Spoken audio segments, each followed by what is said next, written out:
你現在的人生有沒有一種感覺，每天都很努力，也沒有放棄，甚至已經撐過最難的那段，但你心裡還是會想，所以呢？我撐過來了，然後呢？我忠心了，然後呢？我做對了，然後呢？你最怕的不是辛苦，是辛苦完好像也沒差啊。今天《路得記》最後一段就是在回答這個問題。當你忠心走完一段路，神最後會做什麼？經文一開始很簡單，波阿斯娶了路得，耶和華使她懷孕，生了一個兒子。這3句很短但背後是整本書的翻盤。你還記得一開始嗎？拿俄米失去丈夫，失去2個兒子，人生直接歸零。現在呢，有家庭，有後代，有未來。這叫什麼？不是補回來，是翻過來。然後呢，城裡的婦人開始講話了。路得記裡最穩定出現的角色是誰？不是主角，是鄰居阿姨們。他們說，耶和華是應當稱頌的，因為今日沒有撇下你，使你無至親的親屬。翻譯，你以為你沒人了，但神早就幫你留了一條路。然後他們講一句超猛的，這孩子必提起你的精神，奉養你的老。意思是什麼？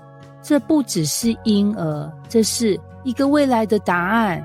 很多時候，神給你的祝福不是立刻解決你所有問題，而是給你一個會慢慢改變你人生的開始。然後他們再補一刀，因為是愛你的那兒婦所生的，他比7個兒子還好。這句很狠直接說你這個媳婦比7個兒子還強。這在當時文化裡是超級誇張的稱讚。但這句話在講什麼啊？神的祝福不一定照你原本的期待來，但會超過你原本的想象。拿俄米當初失去2個兒子，現在神給他的不是2個補回來，是給一個更深的祝福。然後畫面很感人拿俄米抱着孩子成為他的養育者。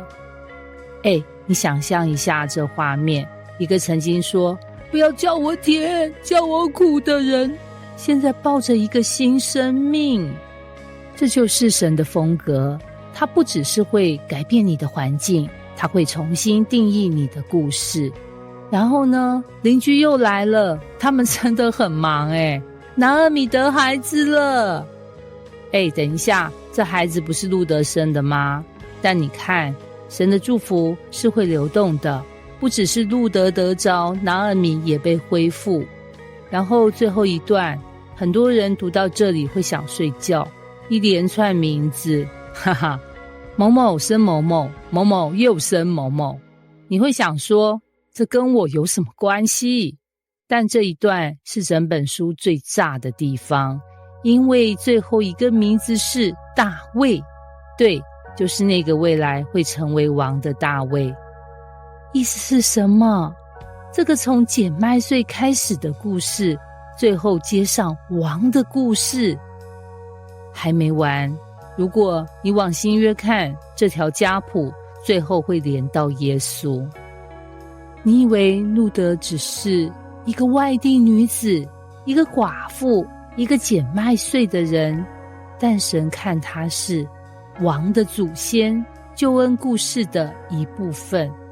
所以問題來了，你現在的人生看起來很普通，甚至很辛苦，但你怎麼知道你現在走的這一段不是連到一個更大的故事？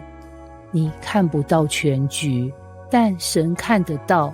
你以為你只是撐過去，但神可能在說，我正在把你寫進我的計劃裡。所以路得記最後給我們一個很大的翻轉，你的人生不只是撐過去就好，而是可以被神使用，影響未來。重點不是你現在多厲害，而是你有沒有一直跟着神走到最後。當你忠心走完神帶你的路，你會發現你不只是活過來了，你被寫進了他的故事裡。